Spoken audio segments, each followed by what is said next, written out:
तुमच्या देखील किचनमध्ये झुरळ तुम्हाला त्रास देत आहेत, वाळवी तुमच्या घरातील फर्निचर खराब करते, ढेकूळ तुम्हाला रात्रीचे झोपून देत नाहीयेत, डोंट वरी. तुमच्या घराभोवताली हेल्थी एन्व्हायरमेंट ठेवण्यासाठी A1 star pest control expert तुमची मदत करेल.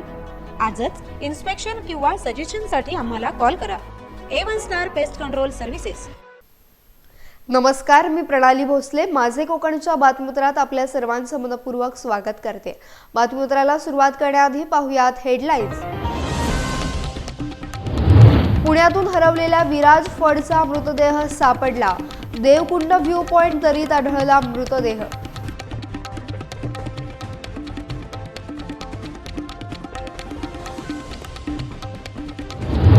अविनाश जाधव यांनी अवघ्या 24 तासात राजीनामा घेतला मागे. विधानसभेतील पराभवामुळे दिला होता राजीनामा.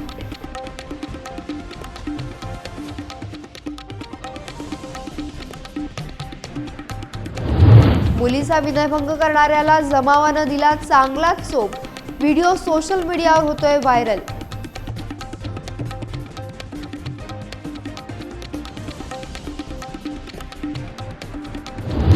आणि लायन सागर करवा यांनी साजरा केला आईचा वाढदिवस.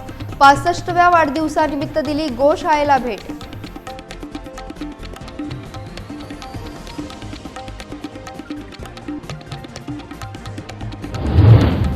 पाहुयात सविस्तर वृत्त. पुण्याच्या कोथरूड भागातून हरवलेल्या विराज फड या 19 वर्षीय तरुणाचा मृतदेह देवकुंड व्ह्यू पॉइंट दरीत आढळून आलाय. तांबडी घाटातील व्ह्यू पॉइंट परिसरात काही पर्यटक आले असता त्यांना एक बॅग आढळली. पोलिसांच्या मदतीनं बॅगमधील मोबाईल सुरू केला असता तो विराज फड याचा असल्याचं समजलं. त्यानंतर या भागातील दरीमध्ये विराजचा शोध सुरू झाला. वेगवेगळी बचाव पथकं, ॲडव्हेंचर टीम, वन विभाग, पोलीस यंत्रणा यासाठी काम करत होत्या. खोल दरीत बचाव पथकाला विराजचा मृतदेह आढळून आला. स्ट्रेचर आणि दोराच्या साह्यानं विराजचा मृतदेह दरीतून बाहेर काढण्यात आलाय.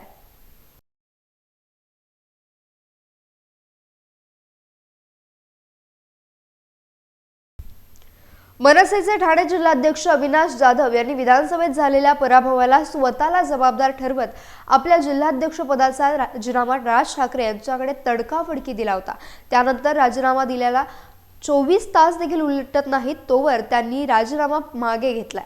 मनसे अध्यक्ष राज ठाकरे यांच्या आदेशानुसार हा राजीनामा मागे घेत असल्याचं अविनाश जाधव यांनी सांगितलंय. काल मी माझ्या ठाणे आणि पालघर जिल्हाध्यक्षपदाचा राजीनामा दिला होता आणि तो देण्याच्या मागचं माझं उद्दिष्ट असं होतं की ठाणे पालघरमध्ये इथेही आम्ही जागा निवडून आणली नव्हती आणि त्याची नैतिक जबाबदारी माझी आहे. तो म्हणून मी तो राजीनामा दिला होता.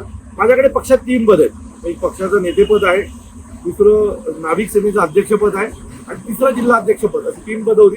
सो त्यातल्या एका पदाचा मी राजीनामा दिला होता आणि उर्वरित मी पक्षाचा नेता होतोच. तो मी नेता म्हणून देखील काम करू शकत होतो. परंतु आज सकाळी मला सन्माननीय राजसाहेबांनी बोलवलं होतं आणि सन्माननीय साहेबांनी मला पुन्हा आदेश दिलेला आहे की ठाणे आणि पालघर या दोन्ही जिल्ह्याची जबाबदारी तुझी आहे, तुला जिल्हाध्यक्ष म्हणून तिथे काम करायचं. मी याच्या आधीही सन्माननीय राजसाहेबांच्या प्रत्येक आदेशाचं पालन केलंय.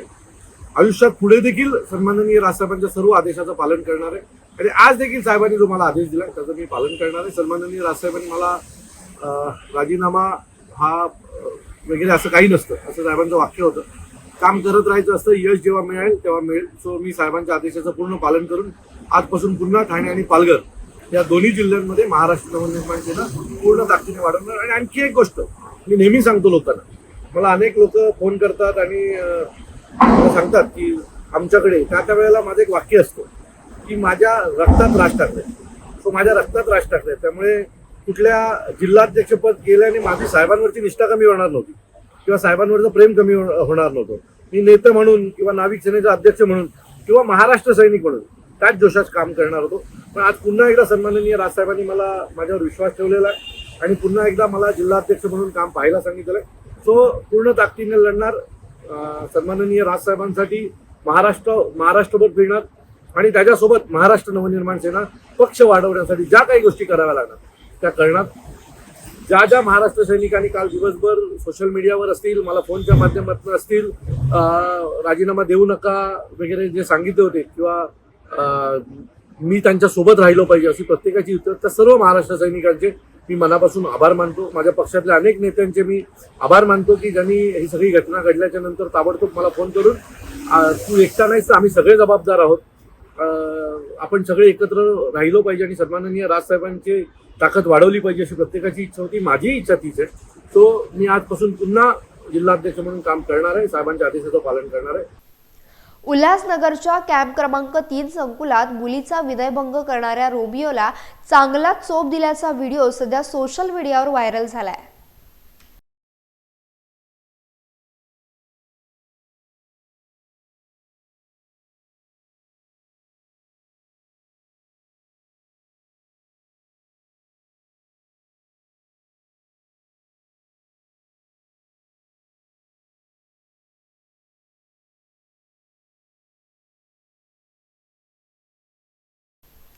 रत्नागिरी जिल्ह्यातल्या खेड तालुक्यातील वेरळ येथील रेल्वे स्थानकानजीक असणाऱ्या रॉयल एलिजन्स बिल्डिंग या ठिकाणी रमेश येरुणकर यांच्या शिवराज जी फ्रेश सुपर मार्केटचं उद्घाटन डॉक्टर परशुराम दळवी, खेडचे उपविभागीय पोलीस अधिकारी राजन सस्ते यांच्या हस्ते संपन्न झाले. यावेळी अजय गोगटे, डॉक्टर सत्यवान सोनवणे, प्रसिद्ध हॉटेल व्यावसायिक मंगेश भोसले, विजय येरुणकर हे मान्यवर उपस्थित होते. खेड तालुक्यातील वेरळ येथील रेल्वे स्थानक परिसर झपाट्याने डेव्हलप होत असून लोकसंख्येत मोठ्या प्रमाणावर वाढ देखील होती. अशा पार्श्वभूमीवर रमेश येरुणकर शासकीय कर्मचारी यांनी त्या ठिकाणची गरज ओळखून सुपर मार्केट चालू करण्याचा निर्णय घेतला. अगदी रस्त्यालगत असणाऱ्या रॉयल एलिजन्स या बिल्डिंगच्या ग्राउंड फ्लोअरला Shivraj ji fresh super market सुरू केलं गेलंय. घरात लागणाऱ्या सर्व वस्तू, किराणा तसेच पालेभाज्या, फळभाज्या असे विविध प्रकारच्या वस्तू एकाच ठिकाणी उपलब्ध होणार आहेत.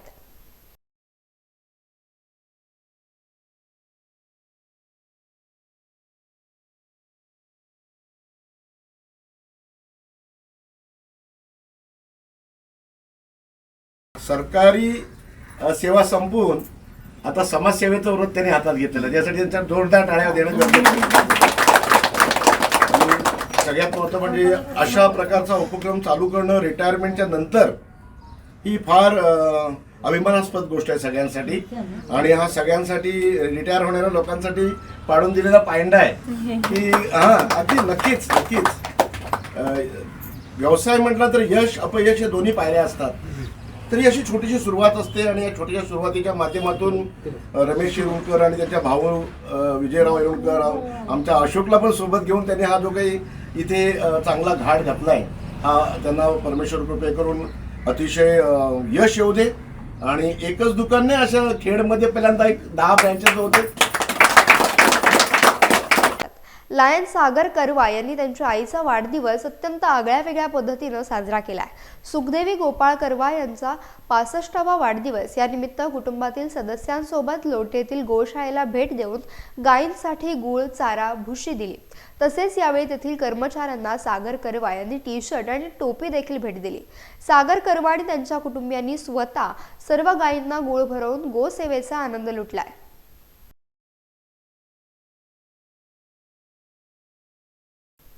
यासह बातमीपत्रात वेळ झाली इथेच थांबण्याची. भेटूयात नवीन बातमीपत्रासह. तोपर्यंत तुम्ही कुठेही जाऊ नका.